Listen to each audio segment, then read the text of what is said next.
Well, the name of this broadcast was going to be The Thrill of Victory or the Agony of Defeat, but it may end up being the little both. Anyway, where's my whatever it was? What am I looking for? This. And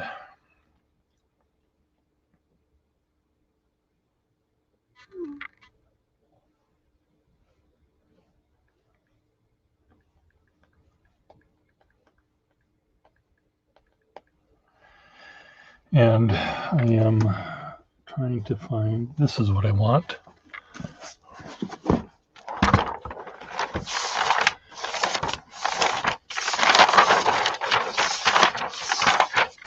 There we go. I am ready to go.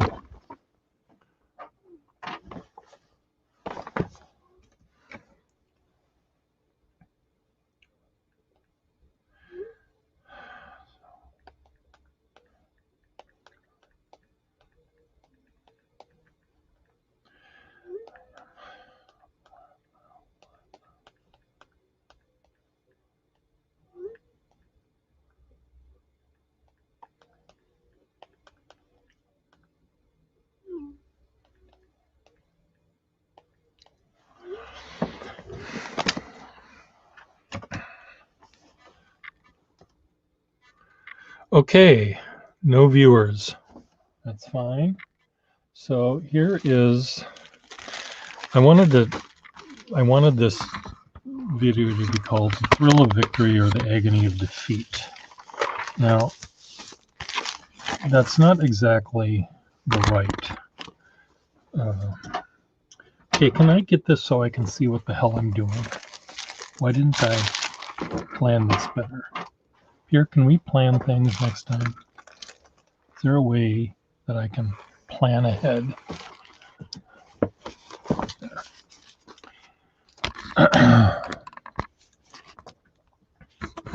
When we buy things on eBay, we are bidding, of course, against everyone else on the planet.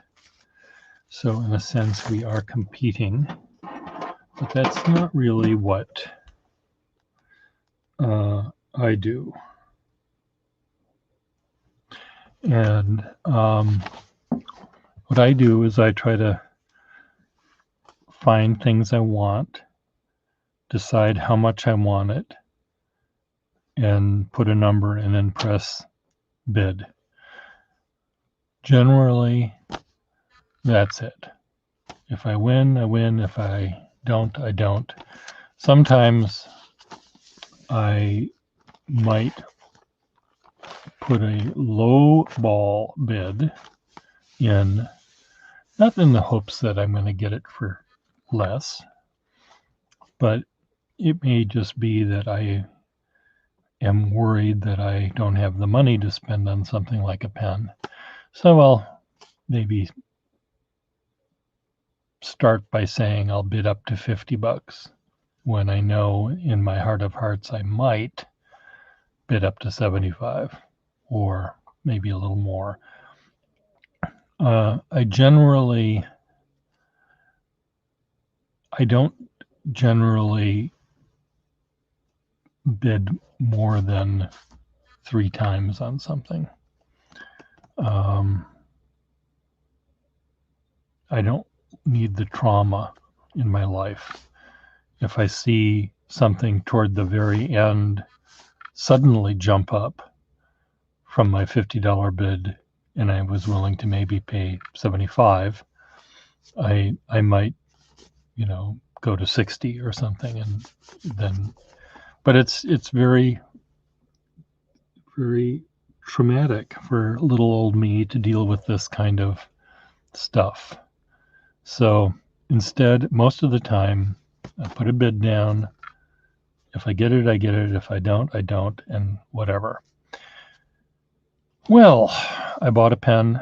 It's in this little bag right here. I haven't looked at it yet. I'm going to unbox it now. I looked at it with rose-colored glasses, and then I looked at it again with clear eyes, looking for flaws. I often will bid not reading the description. In the description it says things like broken or cracked or whatever. This one, when I looked at it again, did not have those disclaimers. In fact, it made it sound all the more enticing. The nib, of course, I'm hoping that the nib is going to be astoundingly amazing, because it kind of looks like it's going to be astoundingly amazing from the pictures that showed the nib. But the picture showed the nib sort of from a particular angle, and the angle made the nib look huge, and it made, more importantly, the slit between the two tines seem even more huge. For example, looking straight down at a nib,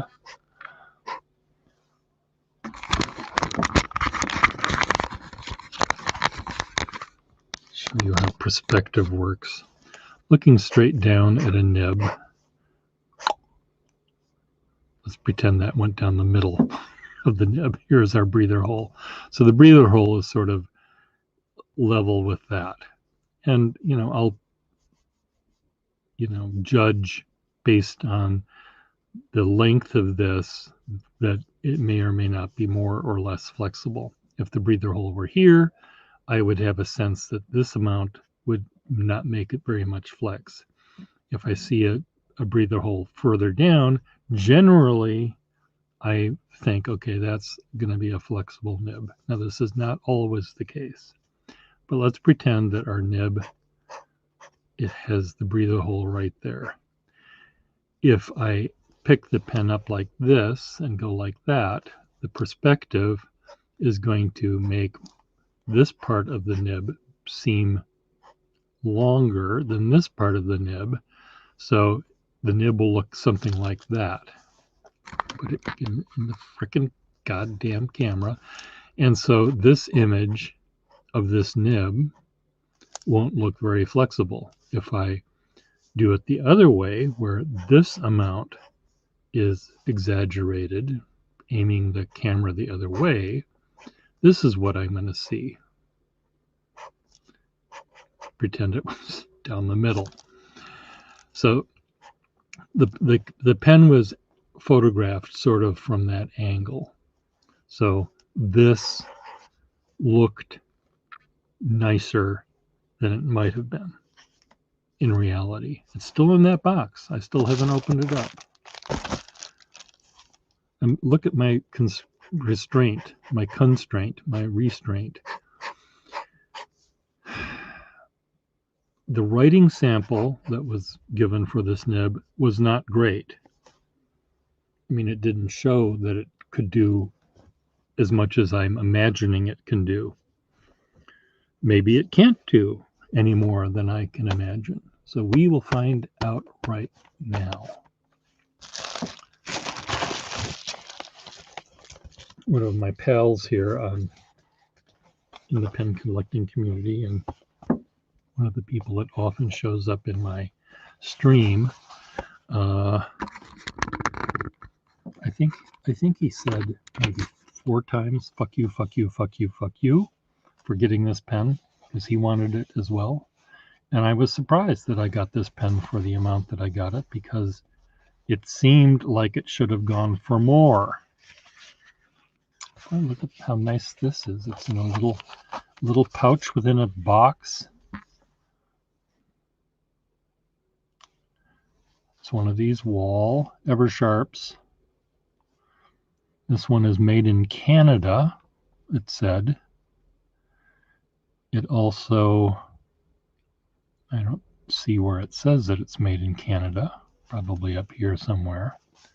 Look at the restraint. I'm not ripping this open. I'm just making all of you just made in Canada.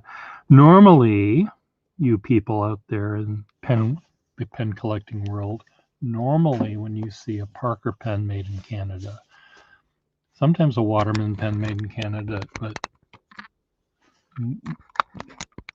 that doesn't necessarily mean anything, but often, quite often, Parker pens made in Canada are more flexible than Parker pens made in the US of A. Maybe they had lots of old ladies that loved copperplate script more than American old ladies did. This is really, really clean. You know, this could have no nib, and it was worth what I paid for it, I think. I wish it had a little name engraved on it, but it doesn't. What kind of name should this have? This is just sparkling. Let me move this down so you can see what I'm looking at.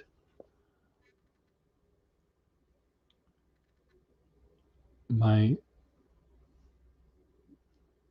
eyes see it sparkling more than the camera does, and I think it's because, there we go. It's because the camera was, my eyes were seeing a different angle. Really, really sharp and crispy are these things. God, they're little diamonds. Rhomboids is what they are, which I never noticed before. Have I never noticed that before? Am I blind? Why didn't I notice that? Is this just a different pattern that I've never seen before? Is that possible? It could be. It could very well be. Who knows? It's really sweet, whatever it is. Okay, time for the reveal.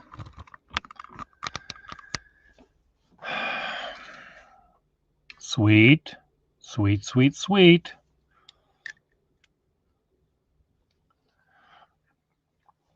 So it's really firm.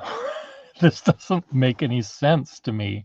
This is supposed to be like writing with melted butter, and it's really firm. It is snappy, though. It's actually quite lovely. I thought it would just spread really, really fast, and it's not doing that. But what it does have is a really, really fine.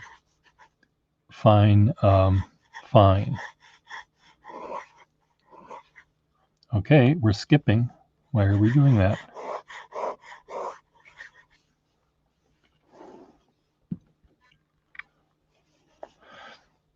Is it a number 3? It is a number 3.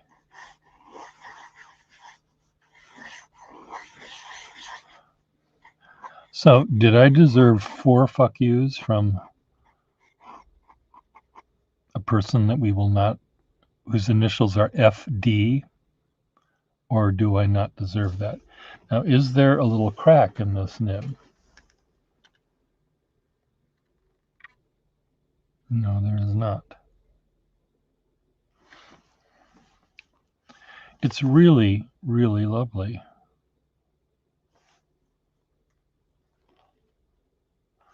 The lever and the nib don't seem to want to meet in the, is this a flaw? Or is that just tarnish? Just tarnish, I think. No, it is a flaw. Okay, so here is the bad news.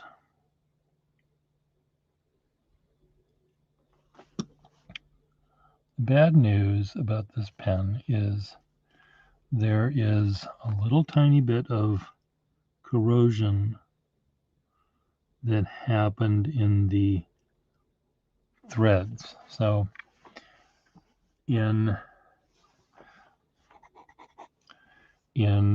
the Lo Schiavello, in the threads, the section is here, the threads are here, and normally I don't look this closely, but I'm looking this closely in this case. There's a little tiny bit of corrosion on one side of this, which is better than having it up here at the top. But it's just, so if I were to take out the section and just gently file away to pull all of the section or the barrel down to be even, it would look a lot better. Now, this pen, I believe they said it had been sacked and restored. It sounds like it has been. The fact that the owner did not put the top of the nib to match up with the top of the lever is a mystery to me. It might have been that when these things are screwed in, the screw goes only so far and then you're there. So to unscrew it to make it match is not always easy. And then what you sometimes do is take the nib and feed out and put them in afterwards to match everything up. But anyway, so here's that pen. So FD, I think you can say fuck you, fuck you, fuck you. You can give me 3, count them, 3 fuck yous for my being able to buy this out from under you. Not that I did that, because everyone had the same chances of putting in an amount and winning it. And I believe he tried to do it. FD tried to do it, but I think with that little tiny flaw, the fuck you ability of this could drop one fuck you. Bring on the thrill. This is the thrill. This is as good as it gets. No, I mean this was the thrill of victory or the agony of defeat. The agony. This was not. This was a defeat for the people that did not win this pen, that wanted it as much as I did, but not quite as much. Otherwise, they would have bid more. But I think all in all, this is a pretty sweet number. And it does have that little tiny flaw that I just mentioned, but that's not bothering me. It may bother other people. So there you go. And even though this pattern looks kind of familiar, it's so damn crispy that the light is reflecting in a very different way than I normally see it. It's really sharp, sparkly. Let's see if I can somehow make you see the sparkles. Get in focus. This doesn't really show it shows the pattern. But when each one of those little diamonds hits the light hit it just, in my little eyeballs, it sparkles. You can kind of see it there toward the bottom of the screen. So these are, if these were worn down a little bit or smoothed over, you wouldn't see them sort of spark. You'd see them, get light, but they wouldn't get light with such a sharp edge. So there you go. Ta-da! Now, I want to see something here.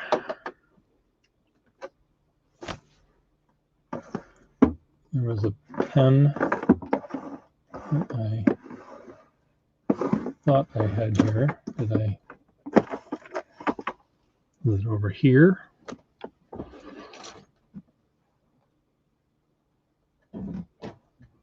this little sterling silver wall that I think has the same pattern to it. And I just wanted to see if I have it here or if I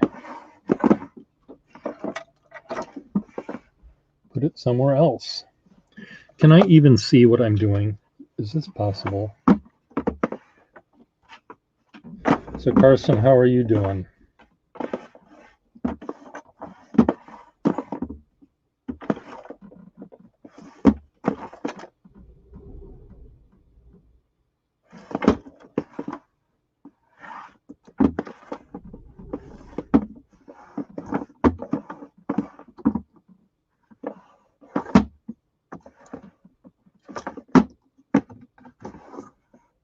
There it is. It's right there. The first drawer I opened.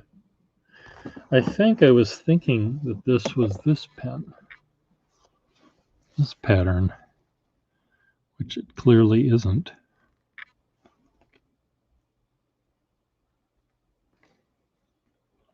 This is a very sweet pen as well. This one has a broader but equally flexible nib. It starts out broader.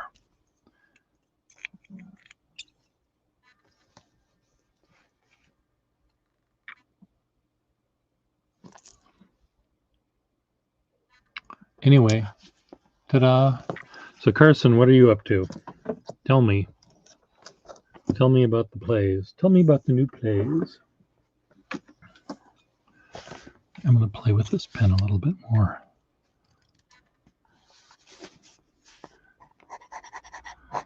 FD, where are you? I'm making this broadcast just for FD to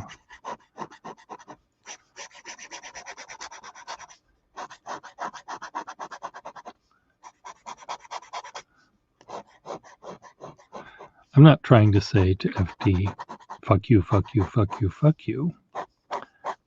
I would never, ever, ever do that.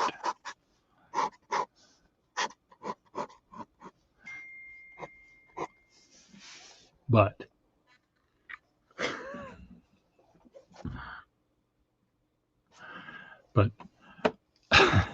FD, it's surprisingly not as flexible as it looks. It looks like it would be really, really flexible, and it isn't. But it's nice and tight, sharp.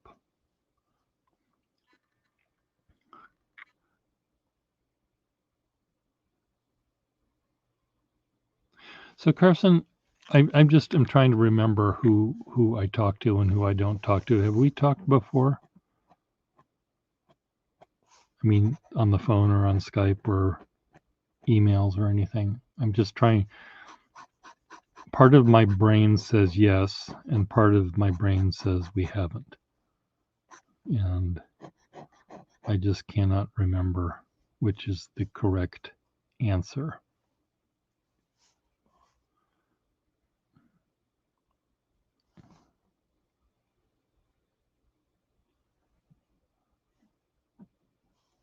It's really neat.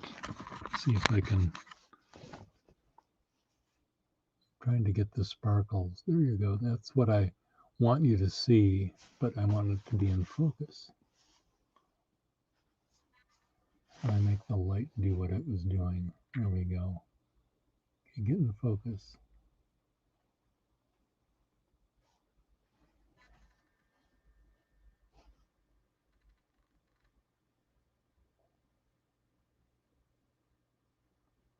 Well, you'll just have to imagine. See, it doesn't look good there. You have to get it where it's dark.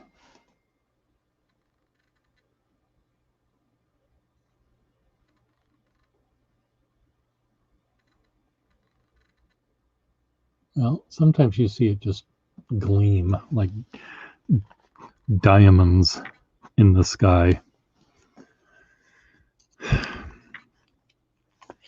Okay, I'm done. I will see you all later. It's nap time for me.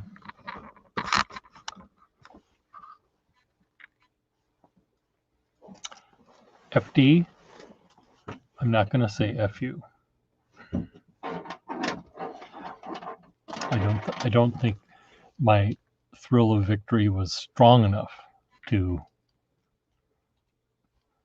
warrant that. Because that's sort of when you say that back, you sort of are saying, "Well, fuck you. I'm the greatest. I'm the one that got it." And that's not what I meant. And that's not you. Anyway, we all know it was fair fight. But I won. Bye.